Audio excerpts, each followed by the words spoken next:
মাননীয় শিক্ষামন্ত্রী আমার কয়েকটা প্রস্তাব একটু শুনবেন। সব ফেল করে করুন, সব ফেল করলো সমস্যা নেই।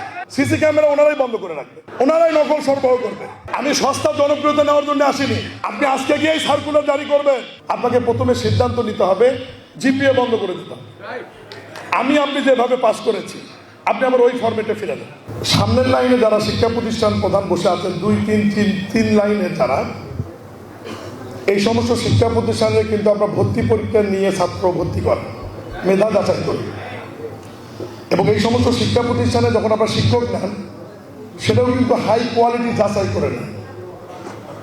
আমি এই কথাটা এই কারণে বলছি, আমি কিন্তু পুষ্টিহীন একটা ছাত্র, অনগ্রসর পরিবারের ছাত্র। আমি গ্রামে পড়াশোনা করেছি, তো পিছনের দিকে যারা বসে আছেন এই সমস্ত স্কুল কলেজ মাদ্রাসাগুলোতে কিন্তু পুষ্টিহীন ছাত্ররা বেশি পড়ে, অনগ্রসর পরিবারের সন্তানরা বেশি পড়ে। ওরা কিন্তু ইচ্ছা করলেও আপনাদের মতো ফলাফল করে দিতে পারবে না। আমি নিজেও টিচারই করেছি, আমি আপনাদেরকে চ্যালেঞ্জ দিয়ে বলতে পারবো, ওই স্কুলে ওই পরিমাণ ছাত্রকে আপনাদের এই সেট আপ টিচার যদি আমি পাঠিয়ে দেই, আপনারা যে ফলাফল করাবেন ওখানে ওই ফলাফল করাতে পারবেন না। বিকজ আপনার স্টুডেন্ট নেওয়ার সময় যাচাই করে নেন, আর তাদের যাচাই করার সুযোগ থাকে না। মাননীয় শিক্ষামন্ত্রী আমার কয়েকটা প্রস্তাব একটু শুনবেন। আমি ক্যান্টনমেন্ট স্কুল অ্যান্ড কলেজের প্রিন্সিপালের সাথে একমত। আপনাকে প্রথমে সিদ্ধান্ত নিতে হবে জিপিএ বন্ধ করে দিতে হবে। আপনি যেভাবে পাস করেছি আপনি আমার ওই ফরম্যাটে ফিরে দেন। শেষ করি, আমি সস্তা জনপ্রিয়তা নেওয়ার জন্য আসিনি, আমি কিছু বাস্তব কথা বলি। দ্বিতীয় হচ্ছে, আপনাকে ভর্তির টার্গেট দিতে হবে, পাশের টার্গেট নয়। আপনি যদি গ্রামীণ স্কুল কলেজগুলোতে পাশের টার্গেট দিয়ে থাকেন যে এত % পাসটা করলে বেতন বন্ধ, ওই স্যারেরাই খাতায় লিখে দেয়। আপনি আজকে গিয়ে সার্কুলার জারি করবেন, ভর্তির টার্গেট দিয়ে দেন যে আপনার স্কুলে 6, 7, 8, 9, 10-এ এত পরিমাণ ছাত্রছাত্রী ভর্তি করতে হবে, তারা যাতে ক্লাসে আসে এটা নিশ্চিত করতে হবে। পাশের টার্গেট দেওয়া যাবে, সব ফেল করে করুন, সব ফেল করলেও সমস্যা নেই। কিন্তু আপনি যখন পাশের টার্গেট দিয়ে দিচ্ছেন, সিসি ক্যামেরা ওনারাই বন্ধ করে রাখবে, ওনারাই নকল সরবরাহ করবে, এবং ওনারাই পারলে খাতায় লিখে দেবে। কারণ টার্গেট অনুযায়ী যদি পাস করাতে না পারে, ওনাদের তো বেতন আপনি বন্ধ করে দেবেন। এখন যে প্রস্তাব দেবো আপনারা খুব একটা খুশি হবেন না।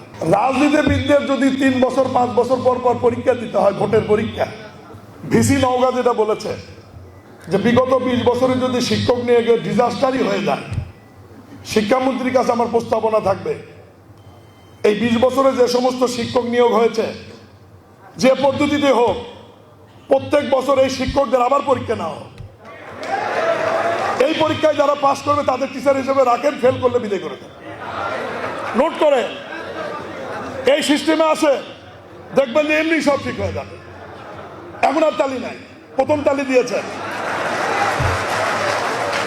শিক্ষকদের মেধা যাচাই করতে হবে, ভর্তির টার্গেট দিতে হবে, জিপিএ 5 উঠিয়ে দিতে হবে, এবং এই ধরনের মেধাবী টিচার যারা রয়েছে বগুড়া জেলার বা প্রিন্সিপাল রয়েছে, তাদেরকে সমন্বয়ে একটি কমিটি গঠন করে শিক্ষা ব্যবস্থাকে কিভাবে পরিবর্তন আনা যায়, ক্লাসরুমে স্টুডেন্টদেরকে কিভাবে আনা যায়, এবং তাদেরকে আকৃষ্ট কিভাবে করা যায়, আনন্দময় শিক্ষাটি কিভাবে করা যায়, এই বিষয় নিয়ে আমাদেরকে কাজ করতে হবে।